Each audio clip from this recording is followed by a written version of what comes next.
ሰኔ 29 2018 ዓ.ም ተናስልኝ እንደምን አመሻችሁ። የኢትዮጵያ ቴሌቪዥን ነው። ኢቲቪ 57 ጀምሯል። ዋና ዋና ጉዳዮችን ላስታውስ።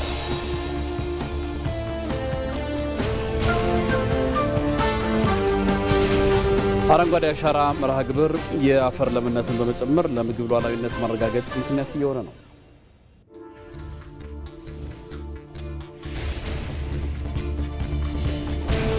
የፖለቲካ ፓርቲዎች በድህረ ምርጫ ከፍክክር ወደ ትብብር በመሸጋገር ለሀገር ሉዓላዊነትና ብሔራዊ ጥቅም መከበር በጋራ ሊቆሙ ይገባል።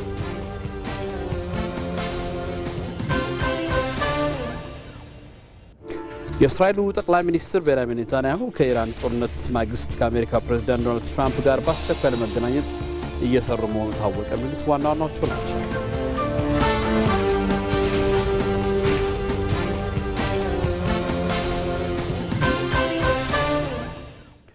ከዜናዎቹ ጋር አንተነህ ደግፌ ነኝ። አብራችሁን ቆዩ። ከቅርብ ዓመታት ወዲህ በኢትዮጵያ እየተገነቡ ያሉ ትላልቅ ፕሮጀክቶች በተቀመጠላቸው የጊዜ ገደብና ወጪ መጠናቀቅ የመንግስትን የማስፈጸም አቅም በተግባር ያሳዩና በሕዝብና በመንግስት መካከል ያለውን የጋራ መተማመን ይበልጥ ያጠናክር ሆነዋል። ይህ አካሄድ ተጠያቂነትና ጥራትን መሰረት ያደረገ አዲስ ሀገራዊ ስራ ባህል እንዲገነባ አስችሏል። ዛህራ መሐመድ ጭማሪ አላት።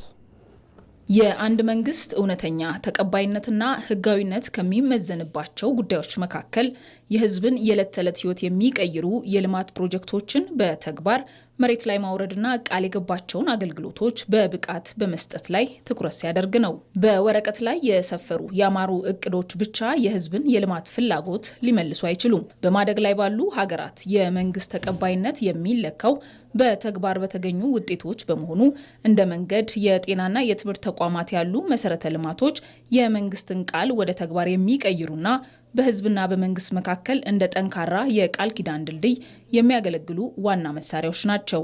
የሚታዩ ፕሮጀክቶች የኢትዮጵያን ገጽታ የቀየሩ፣ ኢትዮጵያ በዓለም ላይ የምትታይበትን ሁኔታ በእጅጉ የቀየሩ የኮሪደር ልማት ሊሆን ይችላል። ትልልቅ ሜጋ ፕሮጀክቶችን መውሰድ ይቻላል። ባለፉት ዘመናት ይስተዋሉ የነበሩ ሜጋ ፕሮጀክቶች በግልጽነት እጥረትና በማህበረሰብ ተሳትፎ ማነስ ምክንያት ለዓመታት ተጓተው የህዝብን አንጡራ ሀብት ከማባከን ባለፈ በመንግስትና በህዝብ መካከል የነበረውን አመኔታ ሸርሽረውት ቆይተዋል። ነገር ግን በአሁኑ ወቅት የመደመር እሳቤ እንደ ሀገር ከተዋወቀ ወዲህ ፕሮጀክቶችን የመጀመር ብቻ ሳይሆን የማስጀመርና የማስጨረስ አዲስ ባህል ተፈጥሯል። ከዚህ በፊት የተጀመሩ ፕሮጀክቶችን በማጠናቀቅ በሀገሪቱ በጣም መሰረታዊ የሆነ የእይታ ሽፍት ቀን ከሌሊት በመስራት ፕሮጀክቶችን በማጠናቀቅ ረገድ ትልቅ ለውጥ ነው ያመጣው። ሪሶርስ ሳይኖር ተጀምሮ የቀሩት ከቀድሞ ጊዜ እንዲሁ የተንከባለው ይኖራል። እነዛንም ቢሆን ለቅሞ ናሽናል ኢምፓክት አገራዊ ኢምፓክት ያላቸውን አጠናቋል። አሁን የህዳሴውን ግድብ ማየት ይቻላል። ሌሎችንም እንደዚሁ በአዲስ አበባ የተገነቡት የወዳጅነትና የእንጦጦ ፓርኮች፣ የሳይንስ ሙዚየም፣ የአድዋ ድል መታሰቢያ እንዲሁም ሌት ተቀን እየተከናወነ ያለው የኮሪደር ልማት የቃልና ተግባር መገጣጠም ማሳያዎች ናቸው። ከዚህም በተጨማሪ እንደ ታላቁ የኢትዮጵያ ህዳሴ ግድብ፣ ገበታ ለሀገርና ገበታ ለትውልድ ፕሮጀክቶች ያሉ ሀገራዊ ግንባታዎች ሂደታቸው ለህዝብ ግልጽ መደረጉ ማህበረሰቡ የባለቤትነት ስሜት እንዲሰማውና ሀብቱን ወደ ተጨባጭ ልማት መለወጡን እንዲያረጋግጥ አስችሎታል። ከአፈጻጸም አንጻር በጣም ትልቅ ኢቨን አፍሪካ መሪዎች ባለፈው መጥተው እንዴት ነው የምትሰሩት እስከ ማለት የደረሱበት ሁኔታ ነው ያለው። ይህ ስኬታማና ተከታታይነት ያለው የፕሮጀክቶች አፈጻጸም በቁስ አካል ደረጃ ከሚታዩ ውጤቶች ባሻገር በኢትዮጵያ የአስተዳደር ስነ ልቦና ላይ ታላቅ የባህል ለውጥ አምጥቷል። ቀደም ሲል ይስተዋል የነበረው መጓተትና የቢሮክራሲ ሰንሰለት ተሰብሮ በጠንካራ የስራ ባህል ተተክቷል። አቅዶ መፈጸም፣ በጊዜ በተቀመጠለት በጀትና በታሰበው ጥራት ነገሮችን ማስኬድ መቻል ትልቅ ነገር ነው። ትልቅ ለውጥ ያመጣል። የሰው ጭንቅላት ላይ የሚፈጥረው ጊዜ አጠቃቀም ላይ፣ የስራ ባህል ላይ፣ በጀት አጠቃቀም ላይ፣ የፕሮጀክት ጥራቶችን ከማስጠበቅ አንጻር የሚፈጥረው ጫና ወይም ተጽዕኖ ቀላል የሚባል አይደለም። ይሄ ደግሞ ህዝቡ በመንግስት ላይ እምነት እንዲያሳድር ጥሩ እርሾ ይሆናል ማለት ነው። ይህ አይነቱ ንቅናቄ በህዝቡ ዘንድ ጊዜን የመጠቀምና ለለውጥ የመነሳሳት አዲስ ሀገራዊ መነቃቃትን ከመፍጠሩም በላይ የታቀዱ ፕሮጀክቶች ሳይስተጓጎሉ እንዲጠናቀቁ ማድረጉ በተግባር ያረጋገጠበት ሆኗል። በመሆኑም መንግስት የትኛውንም የልማት ፕሮጀክት ሲቀርጽና ሲተገብር ከኮንስትራክሽንና ከምህንድስና መለኪያዎች ባሻገር ከህዝብ ጋር መተማመን የሚፈጥር ስትራቴጂን አብሮ መቅረጽ እንዳለበት አመላካች ሆኗል። የመሰረተ ልማት ግንባታዎች መስፋፋት እንዲሁም አዲስ አበባ የአፍሪካ ዲፕሎማሲ ማዕከል መሆን በኢትዮጵያ የቱሪዝም ዘርፍ አዲስ መነቃቃትን ይዞ መጥቷል። ባለፉት ወራት የታየው የኮንፈረንስ ቱሪዝም እድገትና አዳዲስ መዳረሻዎች መበራከት የኢንዱስትሪው የጀርባ አጥንት ለሆኑት ሆቴሎችና አስጎብኚ ድርጅቶች ሰፊ የገበያ እድልና የስራ መነሳሳትን እየፈጠረ ይገኛል። ሰናይት ብርሃኔ ተጨማሪ አላት። ኢትዮጵያ የበርካታ ታሪክ፣ ባህልና የተፈጥሮ ሀብት ባለቤት ሆና ሳለ ለዘመናት ከቱሪዝም ዘርፍ ሳትጠቀም ቆይታለች። በአንጻሩ ደግሞ ሌሎች ከኢትዮጵያ ያነሰ የቱሪስት መስህብ ያላቸው ሀገራት ከዘርፉ ተጠቃሚ ሲሆኑ ይስተዋላል። ይህ መሆኑ ታዲያ ሀብቷንና ታሪኳን ጠንቅቀው ለሚያውቁ ባለሙያዎቿ ቁጭትን ሲፈጥር ቆይቷል። በሁሉም መስክ በቱሪዝም ዘርፍ ላይ እጅግ በጣም የተዋበች የታደለች ሀብታም ባለጠጋ አገር ናት። ብዙ ሀገራት ከኛ እጅግ በጣም ያነሰ የቱሪዝም ሀብት ኖሯቸው ያንን ግን ወደ ቱሪዝም ተጠቅመው ብዙ አግኝተው ሀገራቸውም ተጠቃሚ ሲያደርጉ እናያለን። ይህ እጅግ በጣም ያንገበግባል።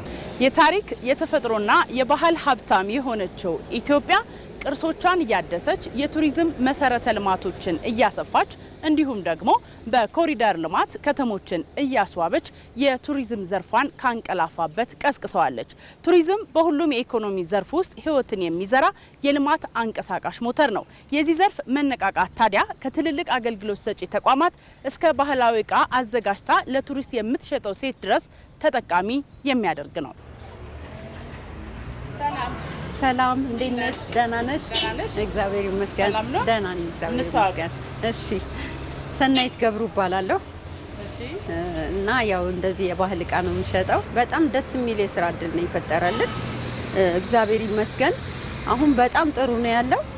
ሰው ደግሞ ኢንተረስቱ በጣም ደስ የሚል ነው። የባህል ዕቃ በጣም ነው የሚፈልጉት። ለቱሪዝም እድገት ቁልፍ የሆነው የመሰረተ ልማት አውታር በከፍተኛ ሁኔታ መዘርጋቱ የጉዞ ምቹነትና ተደራሽነትን ጨምሯል። ይህ መሆኑ ደግሞ ለሆቴሎችና ለአስጎብኝ ድርጅቶች አመች ሁኔታን ፈጥሯል። አሁን እየታዩ ያሉ እየተሰሩ ያሉ የመሰረተ ልማት ግንባታዎች በጣም አበረታች ናቸው። ስራዎችን ቀለል ያደርጋሉ። በጣም ብዙ መስህቦች በበቂ ሁኔታ ሊደረስባቸው የማይችሉ የነበሩ መስህቦች በቀላሉ እየተደረሰባቸው ነው። አውሮፕላን ማረፊያዎች እየተስፋፉ ነው። መንገዶች እየተሰሩ ነው። የኤሌክትሪክ መስመር ዝርጋታዎች በጥሩ ሁኔታ እየተሰሩ ነው። ስለዚህ እነዚህ በጣም ትልቅ አበረታች ናቸው። ከዚህም በላይ ደግሞ የበለጠ ሊሰሩ ይገባል። እንግዲህ አዲስ አበባ በኮሪደር ልማትም በወንዝ ዳርቻም ንጽህናዋን ጠብቃ ሰላሟም የተረጋጋ ስለሆነ ጽድት ማለቱ መስፋቱ ለትራፊክ ፍሰት አመቺ መሆኑ እንዲሁ እሱ በራሱ ገበያቸውን የሚያነቃቃ ነገር ሆኖ ታይቷል። አዲስ አበባ የአፍሪካ የዲፕሎማሲ መዲና መሆኗ ለኮንፈረንስ ቱሪዝም እድገት ትልቅ በርን ከፍቷል። ባለፉት 2 እና 3 ዓመታት የምታስተናግዳቸው ዓለም አቀፍ ጉባኤዎች ደግሞ ከፍተኛ ቁጥር ያላቸውን ቱሪስቶች ወደ ሀገር ውስጥ እንዲገቡ እያደረገ ነው። ይህም በዘርፉ ለተሰማሩ አገልግሎት ሰጪ ተቋማት ትልቅ ገበያን አምጥቷል። ቱር ኦፐሬተሮች ራሱ አዲስ አበባ ውስጥ ለመቆየት አንድ ሰው ቢፈልግ ይዘውት ሊሄዱ የሚችሉት እንደው ከግማሽ ቀን የዘለለ የሚታይ ነገር አልነበር። አሁን ግን እንደሚታወቀው ብዙዎቹ በተለይ ለኮንፈረንስ ከመጡ ከሚሄዱበት ጊዜ አንድ ቀን ግማሽ ቀን እንኳን ቢጨምሩ በጣም ብዙ ነገሮች አይተው ይሄዳሉ። ያ ቀጥተኛ ተጽዕኖ አለው የሆቴሎች ገቢ ላይና አሁን ላይ ብዙ መነቃቃቶች እየታዩ ነው።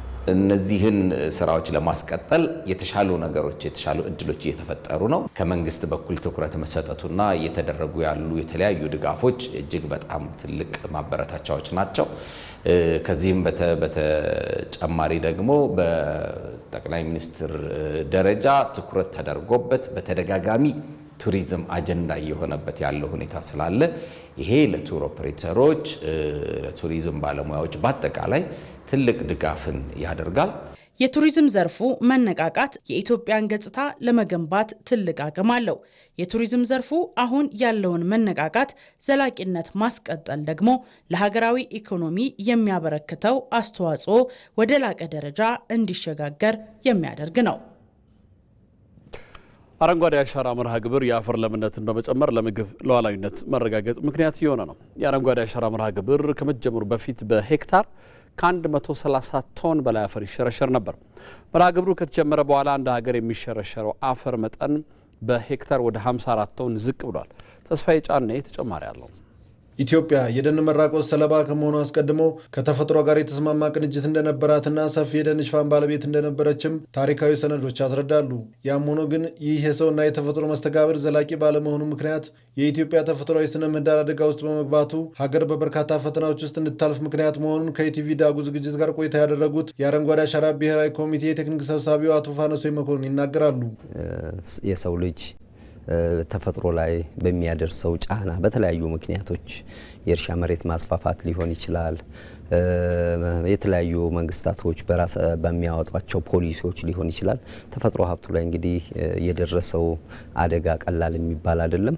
እንግዲህ በደጋማው አካባቢ ብቻ ከ54 ሚሊዮን ሄክታር በላይ እንዲጎሳቆል ሆኗል። ይህም በመሆኑ እንግዲህ ተደጋጋሚ ድርቅ እንዲከሰት፣ ምርትና ምርታማነት እንዲቀንስ፣ የአፈር መሸርሸር በከፍተኛ ሁኔታ ወደ ወንዞች እንዲገባ፣ ከዛው ጋር ተያይዞ የኃይል ምንጮቻችን በደለል እንዲሞሉ የሆኑበት፣ ከምርትና ምርታማነት መቀነስ ጋር ተያይዞ ህብረተሰባችን ለስደት የተዳረገበት ሁኔታ ተፈጥሯል ማለት ነው። ቀውስ ውስጥ የገባውን ስነ ምህዳር ለነበረበት ለመመለስና የኢትዮጵያን የምግብ ሉዓላዊነት ለማረጋገጥ የአረንጓዴ አሻራ መርሃ ግብር ባለፉት 7 ዓመታት ከ48 ቢሊዮን በላይ ችግኞች ተተክለዋል። ሂደቱም የታለመለትን እቅድ በማሳካት ላይ ይገኛል። የአረንጓዴ አሻራ መርሃ ግብር ሲጀመር በ2011 17.2% የነበረው የደን ሽፋን በ2016 በተደረገ ቆጠራ ወደ 23.6% ከፍ ማለት ችሏል ማለት ነው። ቅድም እንዳነሳሁት እንግዲህ የተፈጥሮ ሀብታችን እየተመናመነ መጥቶ ከ3% በታች የደረሰበትም ጊዜ ነበር ማለት ነው። ስለዚህ አሁን በአረንጓዴ አሻራ መርሃ ግብር በተገኙ ስኬቶች የደን ሽፋኑን በከፍተኛ ሁኔታ ያደገበት ሁኔታ ነው ማለት ነው። በገላጣ ቦታዎች ላይ በሄክታር 300 ቶን በሄክታር አፈር ይሸረሸር የነበረው ይሄንን እንግዲህ መርሃ ግብር በመተግበሩ የተነሳ ወደ 90 ቶን በሄክታር ዝቅ ማድረግ ተችሏል። የአፈር መሸርሸርን ጥናታዊ መረጃዎች እንደሚጠቁሙት የአረንጓዴ አሻራ መርሃ ግብር ከመጀመሩ አስቀድሞ በሄክታር ከ130 ቶን በላይ አፈር ይሸረሸር ነበር። ከመርሃ ግብሩ መጀመር በኋላ ግን ይህ ወደ 54 በመቶ ቶን ዝቅ እንዲልና የምግብ ሉዓላዊነትም እንዲጨምር አድርጓል። ከእርሻ መሬት ላይም እንዲሁ ከ130 ቶን በሄክታር በአመት ይሸረሸር የነበረውን ወደ 54 ዝቅ ማድረግ ተችሏል። እንዲሁም ደግሞ የደለል ክምችት ወደ ወንዞቻችን ወደ ሀይቆቻችን የሚመጣው አጠቃላይ የደለል ክምችት 1.9 ቢሊዮን ሜትሪክ ቶን የነበረውን ወደ 208 ሚሊዮን ቶን ዝቅ ማድረግ ተችሏል ማለት ነው። ይሄ ከፍተኛ ስኬት ነው ማለት ነው። ይሄ በመሆኑ እንግዲህ የምርትና ምርታማነት ላይ በሁሉም መስክ ማለት ይቻላል በእንስሳውም በአዝርዕቱም በፍራፍሬውም ቅድም እንዳነሳሁት በደን ሽፋኑም እንግዲህ ከፍተኛ አስተዋጽኦ አድርጓል ማለት ነው። የምግብ ሉዓላዊነትና የአካባቢ ጥበቃ የአንድ ሳንቲም ሁለት ገጽታዎች ናቸው። የአረንጓዴ አሻራ ገቢራዊነት ደግሞ የአፈር ለምነትን በመጨመር የድርቅ ክስተት እንዲቀንስም ትልቅ ሚናን እየተጫወተ ይገኛል። በፊት በተደጋጋሚ ድርቅ ይከሰት የነበረውን ቢያንስ የድርቅ መከሰቻውን ጊዜ ማርዘም የተቻለበት ሁኔታ ነው ማለት ነው። ይሄ በሚሆንበት ጊዜ ምርትና ምርታማነት ያሳድጋል ማለት ነው። አፈር መሸርሸርን በምንቀንስበት ጊዜ የአፈር ለምነትና ጤንነት እንዲጨምር ያደርጋል ማለት ነው። አፈራችንን ስንጠብቅ የደን ሽፋኑ ሲጨምር የአፈር እርጥበታማነት በቀጥታ የሚጨምርበት ሁኔታ ነው ያለው ማለት ነው። ይሄም ምርትና ምርታማነትን በከፍተኛ ሁኔታ የሚያሳድግበት ማለት ነው። የአረንጓዴ አሻራ የዛሬን ትውልድ ብቻ ሳይሆን የነገውንም ትውልድ ታሳቢ ያደረገ መርሃ ግብር ነው። የአረንጓዴና ዘላቂ ኢትዮጵያን ለመገንባት የሁሉም ዜጋ ተሳትፎ ወሳኝነት አለው። ዓለም በአየር ንብረት መዛባት እየተፈተነች ባለችበት በዚህ ወቅት ኢትዮጵያ በአረንጓዴ አሻራ እየሰራች ያለችው ተግባር ወቅቱን ያገናዘበ ነው አሉ የተለያዩ ሀገራት አምባሳደሮች። የኢትዮጵያ አረንጓዴ አሻራ መርሃ ግብር ለዓለም ጥሩ ምሳሌ እየሆነ ነው ብለዋል አምባሳደሮቹ። አስማረ ብርሃኑ ተጨማሪ ያለው ሰደድ እሳት፣ የጎርፍ አደጋ፣ ድርቅና ከፍተኛ የሙቀት መጨመርን የመሰሉ የተፈጥሮ አደጋዎች በአሁኑ ወቅት የዓለማችን ዋነኛ ፈተናዎች ሆነዋል። ከቅርብ ዓመታት ወዲህ የእነዚህ አደጋዎች ድግግሞሽና የጥፋት መጠናቸው እየጨመረ መምጣቱ ደግሞ ችግሩ አስቸኳይና የተቀናጀ ዓለም አቀፋዊ መፍትሄ የሚሻ መሆኑን በግልጽ ያሳያል። ይህንን ዓለም አቀፋዊ ስጋት ለመቀልበስ ኢትዮጵያ ባለፉት ተከታታይ ዓመታት በአረንጓዴ አሻራ መርሃ ግብር ያከናወነቻቸው ተግባራት ሀገሪቱ ዓለም አሁን ላይ ለሚፈልገው መፍትሄ ቀድማ ወደ ተጠናከረ ተግባራዊ እንቅስቃሴ መግባቷን የሚያረጋግጥ ሆኗል። ኢትዮጵያ ከወቅቱ ጋር የተጣጣመና ውጤታማ የአየር ንብረት መዛባትን የመከላከል ሥራ እያከናወነች መሆኑን በአዲስ አበባ የሚገኙ የተለያዩ ሀገራት አምባሳደሮችና የዓለም አቀፍ ተቋማት መሪዎች ጭምር እውቅና እየሰጡት ይገኛል።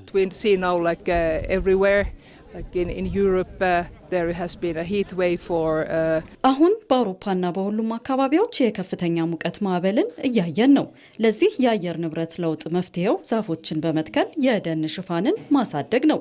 የጎርፍ አደጋዎችም እየተባባሱ መሆናቸው እየታየ ነው።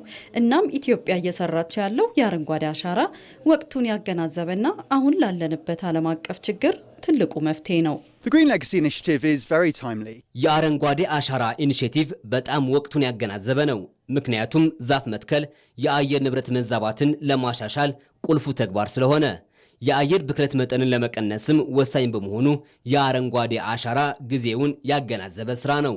ኢትዮጵያ በቀጣይ የኮፕ 32 ጉባኤ አዘጋጅ በመሆኗ ይህን ጥሩ ተሞክሮዋን ለዓለም በደንብ ማጋራት ይጠቅማል። ኢትዮጵያ ባለፉት ዓመታት በአረንጓዴ አሻራ ንቅናቄ ባከናወነችው መጠነ ሰፊ የችግኝ ተከላ ስራ የሀገሪቱ የደን ሽፋን በከፍተኛ ደረጃ ሊያድግ ችሏል።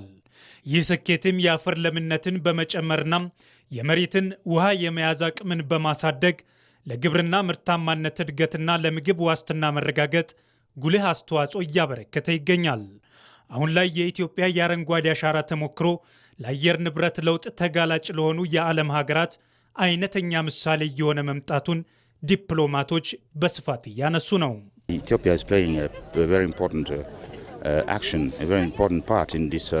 ኢትዮጵያ በአረንጓዴ አሻራ ስራ በጣም ጠቃሚ ተግባር እያከናወነች ትገኛለች። ይህ የአካባቢ ጥበቃ ስራ እንደ ሰብአዊ ተግባር ሊወሰድ የሚገባውም ነው። ኢትዮጵያ በዚህ ረገድ የምትሰራው ስራ የሚደነቅና ለሌሎች የአፍሪካ ሀገራትም ምሳሌ የሚሆን ነው። ኢትዮጵያ and it gives example for the rest of the African countries. So I think the Green Legacy Initiative is a really good example globally. የአረንጓዴ አሻራ ስራ ለዓለም ጥሩ ምሳሌ የሚሆን ነው። ዛፍ መትከል በዓለማችን በአየር ንብረት መዛባት እየተከሰቱ ያሉ አደጋዎችን የምንቀንስበት ነው። ኢትዮጵያም ይህን ስራ አጠናክራ መቀጠል ይኖርባታል። ሌሎች የዓለም ሀገራትም የደን ሽፋናቸውን በማሳደግ ለአየር ንብረት ለውጥ የማይበገር ኢኮኖሚን ሊገነቡ ይገባል። ኢትዮጵያ በአረንጓዴ አሻራ መርሃ ግብር እያስመዘገበችው ያለው ይህ ተጨባጭ ለውጥ ዓለም አቀፍ እውቅናን እያገኘ በመምጣቱ በርካታ ሀገራት የኢትዮጵያን ተሞክሮ ለመቅሰም ፍላጎት አሳይተዋል። ይህም የአረንጓዴ አሻራ ንቅናቄው ከተፈጥሮ ጥበቃ ባለፈ የሀገሪቱን መልካም ገጽታ በመገንባት ረገድ ከፍተኛ የሆነ የአረንጓዴ ዲፕሎማሲ ሚና እየተጫወተ እንደሚገኝ ማሳያ ሆኗል። የፖለቲካ ፓርቲዎች በድህረ ምርጫ ከፉክክር ወደ ትብብር በመሸጋገር ለሀገር ሉዓላዊነትና ብሔራዊ ጥቅም መከበር በጋራ ሊቆሙ ይገባል። የአማራ ዲሞክራሲያዊ ንቅናቄ ኃይል ሊቀመንበርና በአማራ ክልል የሚንቀሳቀሱ ተፎካካሪ የፖለቲካ ፓርቲዎች የጋራ ምክር ቤት ሰብሳቢ አቶ ተስፋውን አለምነህ ለኢቲቪ እንደገለጹት የታጠቁ ኃይሎች ሰባተኛው ጠቅላላ ምርጫ ህዝብ ፍላጎቱን ያንጸባረቅበት መሆኑን በመገንዘብ ወደ ሰላማዊ የፖለቲካ ትግል ሊመለሱ ይገባል ብለዋል። ሳሙኤል ወርቃየሁ ተጨማሪ አለው።